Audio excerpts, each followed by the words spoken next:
Okay, part two. Let's get into it. All right.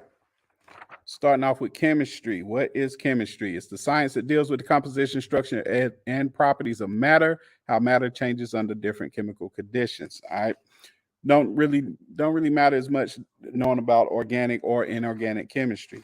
I'm gonna tell you what we do need to know about though is oxidation and reduction. Let's talk about those. Oxidation can be defined as either the addition of oxygen or the loss of hydrogen. That is equally as important because it just depends on the type of question that they're going to ask you. All right, they may ask you a question dealing with hydrogen and its removal. It's the same thing. You have to understand that oxidation can be it can be either one of those. Okay, the addition of oxygen or the loss of hydrogen. It is a chemical reaction, combines an element or compound with oxygen to produce an oxide. When oxygen is chemically combined, the substance is oxidized. All right, just think colors, think permanent colors, semi-permanent colors, things like that. Okay, reduction refers to either the loss of oxygen or the addition of hydrogen. Basically, reduction is just taking oxidation and just flipping it. All right. When oxygen is chemically removed from a substance, the substance is reduced.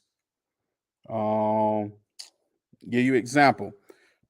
When hydrogen peroxide in the form of a developer is mixed with an oxidation hair color product, which is say a demi-permanent or a permanent, the hair color product gains oxygen and is oxidized. At the same time, the hydrogen peroxide loses oxygen and is reduced. So in this example, the hair color product is the reducing agent. All right. The biggest thing you need to know about that is just that chemical reaction is happening. And then, of course, that's going to happen within your within your hair strand in the cortex mainly to make some of these chemical things happen because the cortex represents 90% of a cross section of your hair. Okay, is 90% the makeup of the hair strand. Period. Okay, so you got the cuticle, cortex, and medulla, which is in the middle. You're looking to change the cortex, not get to the medulla, and then you start breaking shit off. All right. But the biggest thing is just knowing about oxidation, what it means. Next, in the chemical portion, let's talk about exothermic and endothermic reactions. The exothermic reaction is a reaction that releases energy in the form of heat. An example is the heat produced after mixing activator and waving lotion in an exothermic permanent wave product. Endothermic is the opposite. It is a chemical reaction that requires the absorption of energy or heat from an external source for the reaction to actually occur. What's an example? Melting ice is an example of an endothermic reaction because if it was not absorbing heat, the ice wouldn't be melting into water. All right. Pretty self explanatory, right? Let's see what else we got from chemistry. Surfactant. Surfactant is shorthand for surface active agent. It is a substance that allows oil and water to mix or emulsify by reducing surface tension. Okay. The term surfactant is a contraction for surface, once again, surface active agent. Okay.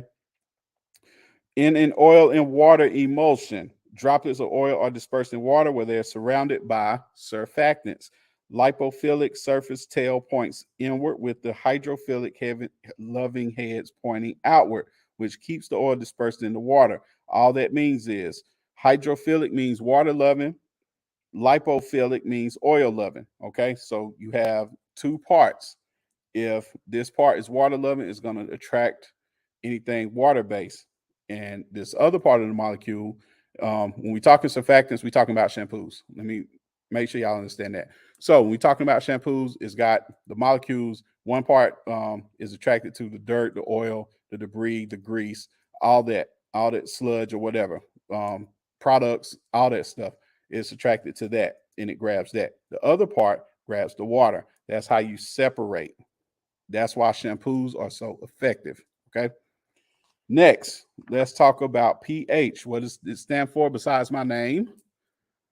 It also stands for potential hydrogen. It is the relative degree of acid or alkaline of a substance. pH scale goes from 0 to 14. It measures the concentration of hydrogen ions in acidic and alkaline water-based solutions. Okay. Now, the pH scale, range from 0 to 14. pH below 7 is acid. pH above 7, pH of 7 is neutral, and the pH above 7 is alkaline. All right. Another thing to know about the pH scale is logarithmic. It means the change of one whole number represents a tenfold change in pH. For example, a pH of 8 is 10 times more alkaline than a pH of 7. A change of two whole numbers indicate a change of 10 times 10 or 100-fold. So a pH of 9 is 100 times more alkaline than a pH of 7. That's something to think about when you're dealing with shampoos, when you're dealing about conditioners and types and textures of hair, which one is going to help the hair or which one is going to harm the hair more. All right, because you're dealing with pH. Another thing that it gets involved, but it can really, really, really help you and really accelerate, we'll say residual business, right? So meaning business outside of cutting hair, just knowing the right shampoo and the conditioner to give to your client, you can add to your ticket. Just something to think about. All right. So a couple things to think about for the pH scale. pH of hair and skin is around 5. pH of conditioner is about 3 to 5.5, and the pH of most shampoos is anywhere from 4.5 to 7.5. Now, there are 2 high percentage questions that get a little bit more involved, but the basic thing you just need to know, those ranges that I just told you is pretty much what you're working with. You can derive, if you don't have a high percentage question to where you know the answer, you can derive an educated guess by what I just told you. All right. Let's see. Anything else in chemistry? Nope. Nope. Nope. Nope. All right. Next, basics of electricity. It's really not a whole lot in here we need to go around, but we'll talk about types of electric current. You got direct current, alternating current. Direct current, constant, even flowing current, travels in one direction only and produces a chemical reaction. Think anything battery powered, okay? Because the chemical reaction is coming from the batteries that's going to whatever motorizes or whatever powers and operates that cordless device, okay? Alternating current, rapid and interrupted current flowing first in one direction, then in the opposite direction. It produces a mechanical action. Okay, think electric clippers that you plug into the wall, which are my favorite type of clippers anyway. I'm a big fan of alternating current, so a lot of the clipper choices that I like use alternating current. I just feel like it gives me more power. And here's the thing: as long as it's plugged up and you ain't having any problems with your electricity and your sockets or nothing like that, that power is gonna keep going. Okay, just something to think about in real life application. Okay, see what else we got. Ain't too much dealing with electricity. So infrared light produces, or red light produces the most heat. That's something to know about. It tends to be high percentage. That's about it for electricity. It's not a whole lot that they're looking for in electricity in scientific concepts. Okay. See what else we got. Human anatomy, physiology went through that. Bones related to head, face, neck went through that. Muscles, head, went through that. Functions of body systems, nervous, circulatory, endocrine, integumentary. The biggest thing about the body systems is actually a little bit about integumentary and nervous system, just small little pieces. All right, signs, symptoms, conditions, disorders, diseases related to skin, hair, and basic chemistry. So we just talked about the chemical pH scale. That's one of the big ones. Understand the purpose and effects of products, ingredients, and their interactions. So we talked a little bit about that with the disinfectants and all that stuff. Let's see. Understand interactions among chemicals. Well, we just talked about endothermic, exothermic reactions and redox reactions and oxidation. And understand chemical reactions, as in overexposure, chemical burn, inhalation. So I haven't seen too much talking about all of that type of stuff, but if put it like this, all my students that I talk to, if any of them have seen anything dealing with that, they would have told me by now. But if I do come across it, I will definitely be sure to integrate it more. I'm just saying I haven't seen too much of that that's coming from the CIB that has been on the test. Okay. All right. So that leaves signs, symptoms, conditions, disorders of the skin and the hair. All right. let's hit it really quick. You got two divisions of the skin. You got the epidermis, you got the dermis. The dermis is 25 times more thicker than the epidermis. Epidermis got 5 layers of strata. Those are the stratum corneum, lucidum, granulosum, spinosum, germinativum. Okay. After that, dermis got 2 layers. You got the papillary layer, you got the reticular layer. The reticular layer tends to be a little bit more important because it's got more of the good stuff. Okay. That is where all the stuff that really, really, really changes or adds to or takes away the progression of hair growth. A lot of that is really dealing with the reticular layer of the dermis. Now, what's in there?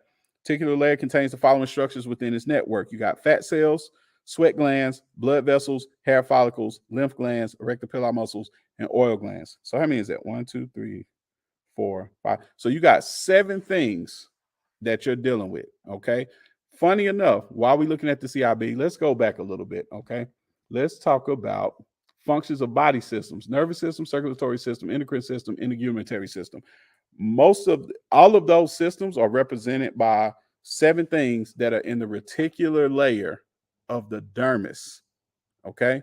That's where your hair follicles and stuff is at. That's where hair follicles, sebaceous glands, dermal papilla, arteries, veins, all that stuff, the hair bulb, the hair root, the true hair root. Okay. All of that stuff is there. That's where it's being fed. All the nutrients that it needs is in the reticular layer of the dermis. Okay. The papillary layer is like the top layer of the dermis. It does have important stuff. Okay. Don't get me wrong. So, let's see, you got small cone-shaped projections of elastic tissue called papillae that point upward into the epidermis. Okay. Some of these papillae contain loop capillaries, which are nothing but small blood vessels. Others contain small structures called tactile corpuscles with nerve fiber endings that are sensitive to touch and pressure. And this layer also contains some melanin being skin pigment. All right. But most of the goods are in the reticular layer of the dermis. Okay. And then underneath the dermis, you got subcutaneous tissue, also known as adipose tissue. Again, another a layer of fatty tissue found below the dermis. It varies in thickness according to age, gender, and general health. It gives smoothness and contour to the body, contains fats for use as energy, and also acts as a protective cushion for the outer skin. Just something to think about once again. Okay. All right. What else we got? What else we got here? We're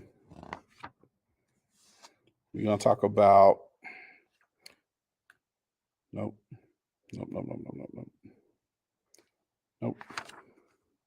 Where is it?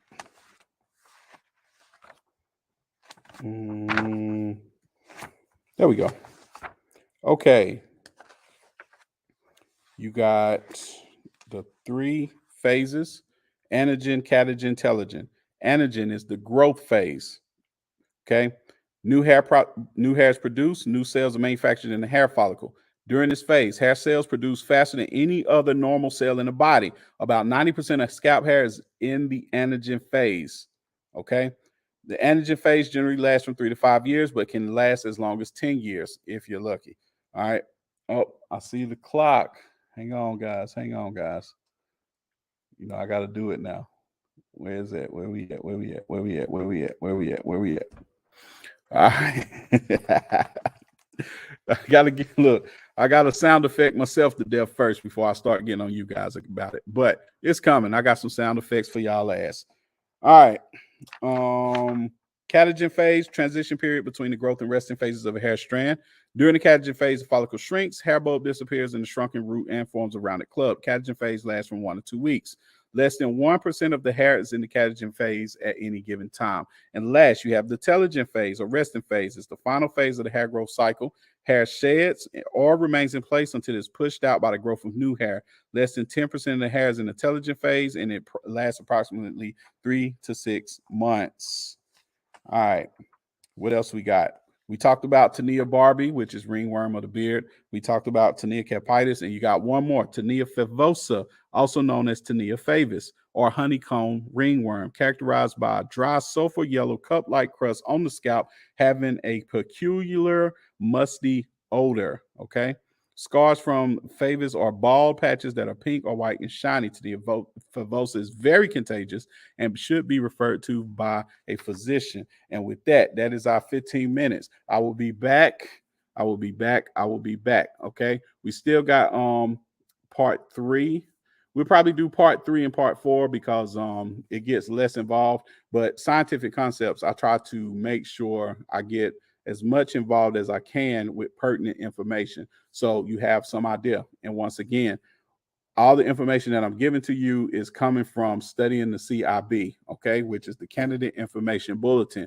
Anytime you're trying to do any studying, whether that's with me or not, make sure you are referring to your CIB to get an idea of what you're looking for in the first place. Otherwise, you're going through this book, which has 800, make sure I say it right.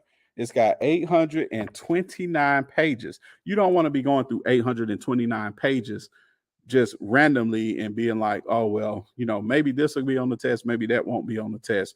You want to at least be in the general area, okay? Now, after the general area, if you want something more high percentage, you know where to find me. I got a class that's represented by it. You can find me right there, all right? I will see you guys for part 3. See you soon. This is Full Court Friday. Do I got another noise for you guys? I do, but let me find it. And I'm going to leave with it as soon as I do find it. Here we go.